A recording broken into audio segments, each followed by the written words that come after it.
여러분, 잠시 160년 전에 어느 서늘한 밤으로 떠나볼까요? 칼끝이 달빛을 받아번득이고 한 남자가 마당에서 기계하면서도 장엄한 춤을 추고 있습니다. 요즘 말로 하면 심취한 아티스트 같기도 하고 어찌 보면 광인 같기도 한 이 남자. 바로 동학의 창시자 수훈 최재우입니다. 그가 휘두르는 칼은 사람을 베기 위한 것이 아니었습니다. 마음속에 깃든 두려움을 베고 낡은 세상을 베어버리려는 몸부림이었죠. 내 마음이 곧 내 마음이다라는 신의 목소리를 들었다는 그 순간 조선의 근간이 흔들리기 시작했습니다. 양반 집안에서 태어났지만 평생을 떠돌이로 살아야 했던 이 남자의 파격적인 퍼포먼스는 당시 기득권층에게는 그야말로 테러와 다름없는 충격이었습니다. 이번엔 장면을 바꿔볼까요? 전국에 수배 전단이 뿌려졌습니다.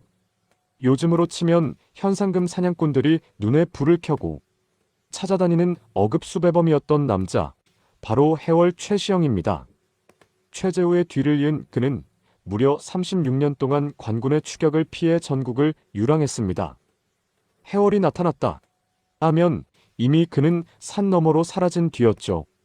그런데 신기한 건 그가 머문 자리마다 사람들이 변했다는 겁니다. 밥그릇을 하늘처럼 모시고 며느리를 하느님처럼 대접하라는 그의 가르침은 당시 며느리 사리에 눈물 찢던 시어머니들에게는 충격 그 자체였을 거예요. 30년 넘게 도망 다니면서도 전국에 수십만 명의 네트워크를 구축한 그 능력, 요즘의 플랫폼 비즈니스 전문가들도 울고 갈 조직 관리의 신 아니었을까요? 구독과 좋아요는 큰 힘이 됩니다. 짧게 부탁드려요. 여러분, 그 시절에 아내를 하느님으로 모셨다는 게 믿어지시나요? 최재우는 구도 과정에서 아내와 자식들에게 극진했습니다. 흔히 돌을 닦는다고 하면 가족을 내팽개치고 산으로 들어가는 나쁜 남자를 떠올리기 쉽지만 그는 달랐습니다. 가장 가까운 사람이 가장 귀한 존재라는 것을 몸소 실천했죠. 최시영 역시 마찬가지였습니다. 도망자 신분이라 가족들에게 늘 미안했던 그는 아내와 며느리에게 절을 하며 당신들 안에 하느님이 계신다고 말했습니다. 요즘 말로 하면 극강의 스위트가이였던 셈이죠. 신분 차별이 엄격하던 시대에 여성을, 그것도 집안의 사람을 신성시했다는 건 당시 사회를 뿌리째 뒤흔든 사랑의 혁명이었습니다. 최재우가 지었다는 검가를 들어보셨나요? 시절이 오면 칼을 들어 춤을 추리라는 가사는 지금 들어도 전율이 돋습니다. 그는 명상만 하던 선비가 아니었습니다. 실제로 목검을 들고 수련하며 기운을 모았죠. 정부는 이 모습을 보고 역모를 꾀한다며 공포에 떨었습니다. 사실 최재우가 원했던 건 피해 전쟁이 아니라 마음의 힘을 길러 외세와 부패에 맞서는 강인한 정신력이었을 텐데 말이죠. 밤마다 들려오는 칼 부딪히는 소리와 주문 외우는 소리. 이웃 사람들은 그를 보며 최선달이 미쳤다고 수군댔지만 그 광기 어린 춤사위 속에서 새로운 세상의 씨앗이 싹트고 있었습니다. 최시영의 철학 중 가장 공감 가는 대목이 뭔지 아세요? 바로 이천식천, 즉 하늘로서 하늘을 먹는다는 뜻입니다. 밥 한 그릇을 대할 때 그 쌀 한 알에 깃든 농부의 땀과 우주의 기운을 보라는 것이죠. 배고픈 민중들에게 이보다 더 절실한 복음이 있었을까요? 밥이 곧 하늘이다라는 말은 현대의 먹고 사는 문제와도 일맥상통합니다. 최시영은 돈과 권력이 세상을 지배하던 시절에 소외된 자들의 밥그릇에서 신성을 찾아냈습니다.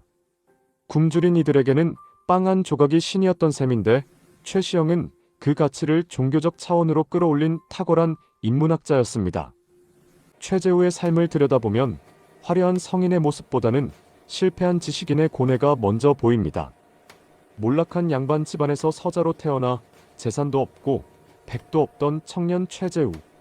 그는 무려 10년 동안 전국을 떠돌며 장사도 해보고 막노동도 하며 밑바닥 인생을 경험했습니다. 요즘으로 치면 청년 실업자나 노숙인의 삶을 산 것이죠. 하지만 그 10년의 방황이 그를 만들었습니다. 책상 앞에서는 절대 알 수 없는 민초들의 고통을 몸소 겪었기에 모든 사람은 평등하다는 확신을 얻게 된 것입니다. 엘리트 코스만 밟았다면 절대 나올 수 없었을 위대한 공감 능력이었죠. 최시영은 평생 집 한 칸 없이 떠돌았지만 그가 가는 곳마다 포라는 조직이 생겨났습니다. 요즘의 지부나 커뮤니티 같은 형태죠.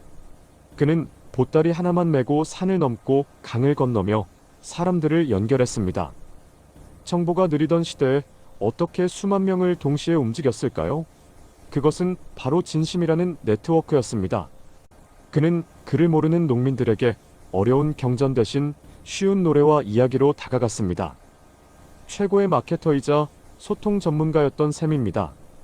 관군의 추격이라는 극한의 상황 속에서도 조직을 유지했던 그 끈기와 지혜는 오늘날의 리더들에게도 시사하는 바가 큽니다. 최재우의 마지막은 참으로 비극적이면서도 숭고했습니다.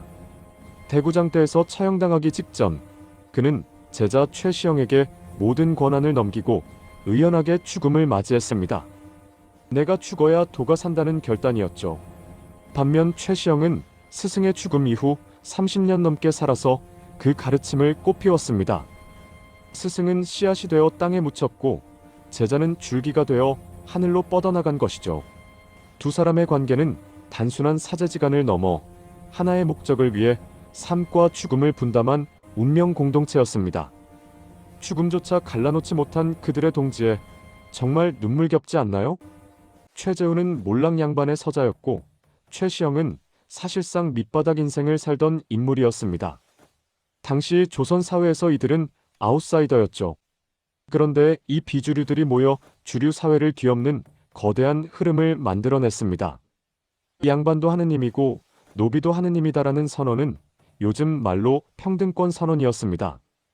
최시영은 실제로 자신의 집 여종을 며느리와 수양딸로 삼는 파격 행보를 보였습니다. 입으로만 외치는 평등이 아니라 삶으로 증명하는 평등이었죠. 요즘 사회에서도 갑질 문제가 여전한데 160년 전 이들의 행동은 우리에게 큰 울림을 줍니다. 왜 하필 동학이었을까요?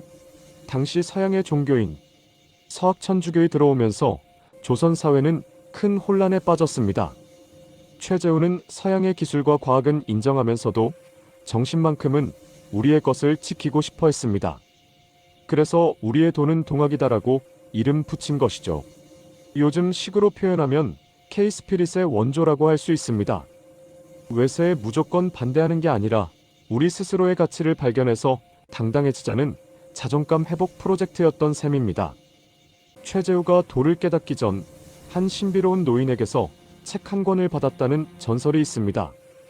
바로 을묘천서 사건인데요. 항설에 따르면 그 책을 읽고 49일간의 기도 끝에 하늘의 목소리를 들었다고 합니다. 현대과학의 잣대로 보면 환청이나 환각일 수도 있겠지만 중요한 건 그 체험 이후 최재우라는 인물이 완전히 바뀌었다는 점입니다. 두려움 많던 실업자 청년이 세상을 구원하겠다는 혁명가로 변신한 것이죠. 한 사람의 인생을 통째로 바꾼 그 강렬한 순간, 여러분도 인생에서 그런 전환점을 만나보신 적이 있나요? 최시영의 가르침 중 백미는 사물조차 공경하라는 경물 사상입니다. 방바닥을 칠 때도 조심해라, 땅이 아파한다는 그의 말은 요즘의 환경보호, 운동가들보다 훨씬 앞선 생태 철학입니다. 옷 한 벌, 밥그릇 하나에도 영혼이 있다고 믿었던 그 마음.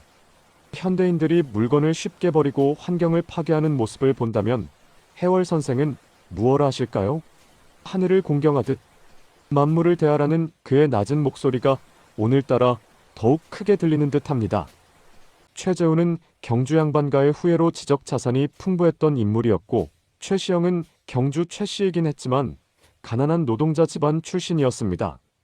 최재우가 이론을 정립한 기획자였다면 최시영은 발로 뛰며 조직을 키운 CEO였습니다. 최재우의 화려하고 강렬한 카리스마가 동학의 시작을 알렸다면 최시영의 우직하고 겸손한 리더십이 동학을 완성했습니다. 성격도 배경도 달랐던 두 사람이지만 사람이 곧 하늘이라는 믿음 하나로 역사의 물줄기를 바꿨습니다. 여러분, 오늘날 우리 사회의 갈등을 해결할 열쇠가 160년 전 동학에 있다는 생각 해보셨나요? 재산이 많다고 목에 힘주는 사람, 지위가 높다고 아랫사람을 함부로 대하는 사람들에게 내 안에 하느님이 있듯 그 안에도 하느님이 있다는 일침은 여전히 유효합니다. 최재우와 최시영이 꿈꿨던 세상은 단순히 종교적인 낙원이 아니었습니다. 서로가 서로를 귀하게 여기는 기본이 바로 선사회였죠. 자, 이제 이 위대한 두 남자가 어디서 왔는지 궁금하시죠? 최재우는 경주 생가에서 기이한 태몽과 함께 태어났습니다. 아버지가 늦은 나이에 얻은 귀한 아들이었지만 서자라는 굴레가 평생 그를 괴롭혔습니다. 최시영 역시 가난한 집안에서 태어나 일찍 부모를 여의고 남의 집 머슴살이를 하며 자랐죠.